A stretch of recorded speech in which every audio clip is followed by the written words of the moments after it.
Okay, so picture this. It's 1999, Friday night. You and your parents pile into the car, drive to this big blue and yellow building, and spend 20 minutes arguing about which movie to rent. That was the highlight of the week.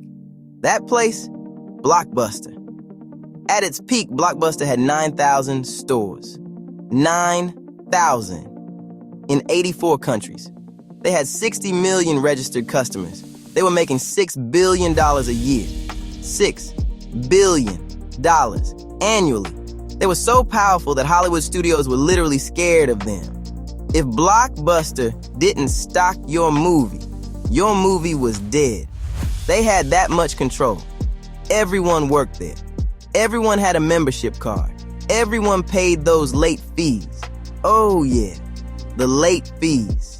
Remember those? You bring a movie back one day late and Blockbuster charges you full price again. People hated it, but they kept coming back because there was no other option. Blockbuster wasn't just a company, it was infrastructure, like electricity, like the internet. Nobody thought it could just disappear. And then two guys in California had an idea. So it's the year 2000. Reed Hastings and Mark Randolph fly to Dallas. They walk into Blockbuster headquarters in their casual clothes. They're nervous because they're about to pitch their little DVD by mail startup to the biggest entertainment company on earth. Their company is called Netflix. At this point, Netflix has been running for about 3 years. They're losing money.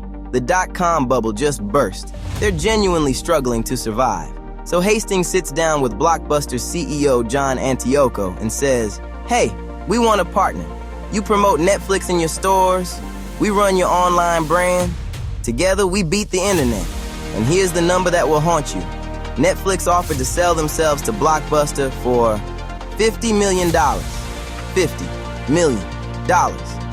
Today, Netflix is worth $280 billion. You know what Antioco said? He laughed. He literally laughed them out of the room.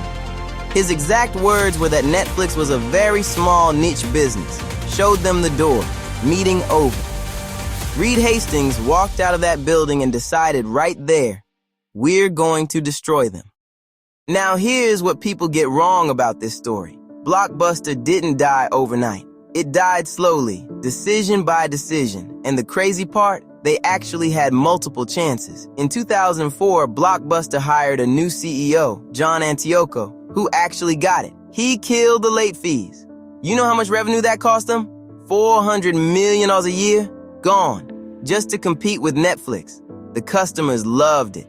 He launched Blockbuster Online, a direct Netflix competitor. It was actually better than Netflix at the time. Free in-store exchanges, no late fees, more titles. Netflix was genuinely scared. Internal Netflix emails from 2005 show executives panicking about Blockbuster Online. They thought they were going to lose. So, what happened? Blockbuster's own board fired Antioco, the guy who was actually saving them. Why? Because he cut the late fees and their short-term profits dropped. Shareholders got scared.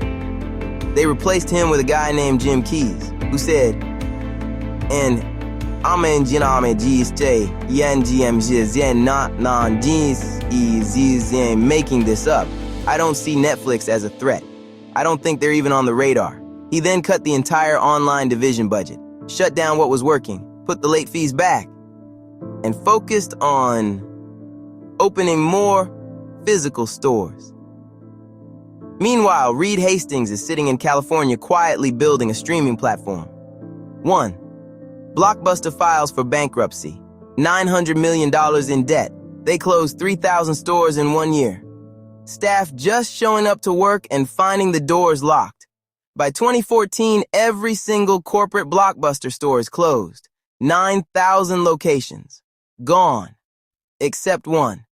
There is still a Blockbuster open today. In Bend, Oregon, the last one on Earth. It's become a tourist attraction. People drive from other states just to walk inside and feel something. The owner kept it going just out of love for what it represented. Netflix that same year, 200 million subscribers, operating in 190 countries, worth more than the entire Hollywood studio system combined. $50 million. That's what it cost. Here's the thing, though. Everyone says Netflix killed Blockbuster. That's not actually true.